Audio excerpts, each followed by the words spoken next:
Hey, it's Tony Brueski, and this is our week in review over the weekend, taking a look back at some of the most compelling conversations and stories that we've covered for you of the last week. Brand new episodes back Monday morning, bright and early, 5 a.m. here on the podcast. This is the Hidden Killers podcast with Tony Brueski, featuring retired FBI Special Agent Jennifer Coffindaffer. Husband of Ruby Frank, Kevin Frank, saying through his attorneys just yesterday that he's focused on doing what's best for the kids at this point, which is a good thing. But certainly what we want any parent to do when you come into some sort of crisis and your partner, is gone away. He says he refuses to sling mud and point fingers at this point. And also noted by the attorney is that they've been separated for approximately 13 months now.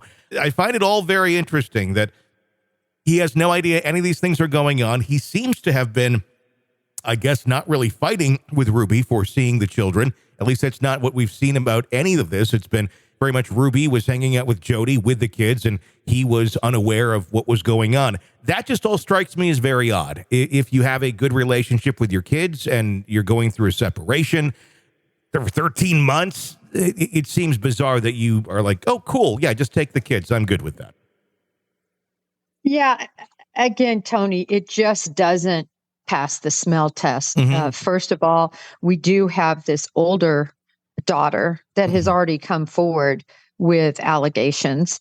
And we know that there were calls made. And that was when he was in their lives. Mm-hmm. So it doesn't really pass the smell test to me that all of a sudden he didn't know anything about any of his children, their physical state. All you have to do is look at one of their children. Mm-hmm. He doesn't even have to see them. None of us had to see them to see the emaciated state they were in.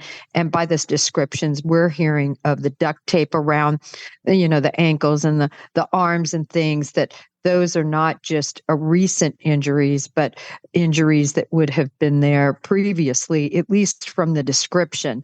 So, I just don't believe he knew nothing. I think the reason that he doesn't want to cast any, aspersions toward her is because he's worried they'll come back at him. Yeah.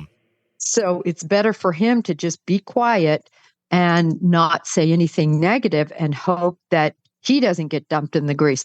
But I expect him to get dumped in the grease. She's already, said that the children really, it's their fault. Yeah. And I think next on the list will be him. I think she hasn't said anything negative against him because I think she knows that he holds a big key for being able to really shed light on exactly what went on all those years with those children. Yeah, it's kind of a question of, is she going to take the whole ship down with her? It's one thing it's horrible, but it's one thing to make these weird accusations about your children. But they're kids, and they don't have a say necessarily in parental who's going to be taking care of them. If you go after him, the one family member, the one father that they have, and you start going after him too, then he could be out of the picture as well. But if she's the narcissist that she seems to be, I'm going to guess she's going to go in guns blazing at some point.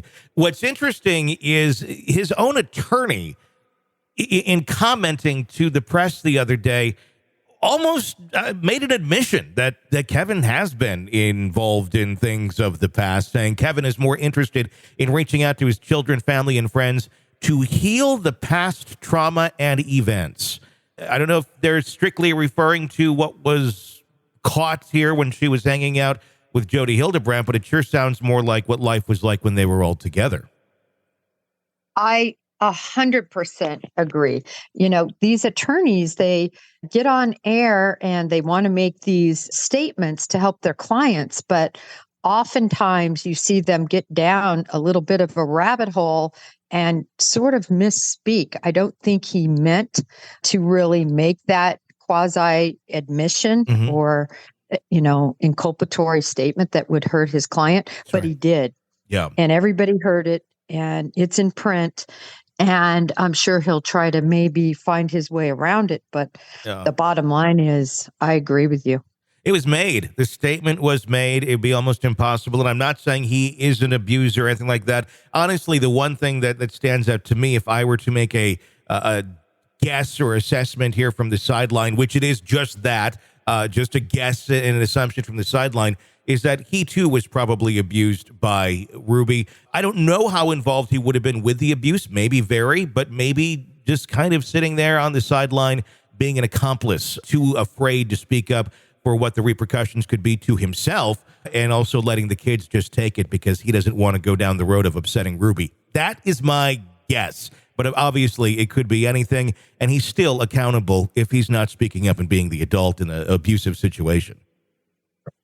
Yeah, I think really what bothers me the most, Tony, is the fact that it would seem that the reason he might not be saying anything is concerned about his own hide in terms of what, her turning on him. I just find, that's very compelling to me. Tell what you know, like you said, man up and tell what was really going on. This is really his chance. It's the perfect chance for him to take, if you will, the high road at this point and do the right thing for his children. Yeah. And I just think he knows so much more than he's saying. I think he does. I think he could expose quite a bit here, because I think this goes a lot deeper than what's just on the surface. The more we learn about this, the more it's starting to almost ring true of like Lori Vallow Daybell and that sort of magical thinking. And I'm curious just how magical it gets. You're consuming the Hidden Killers podcast. Want more? Start binging on all of our true crime podcasts right now through Apple Podcasts and get an ad-free experience when you sign up to be a True Crime Today Premium Plus member exclusively on Apple Podcasts. More of the Hidden Killers podcast dropping soon. Press subscribe now.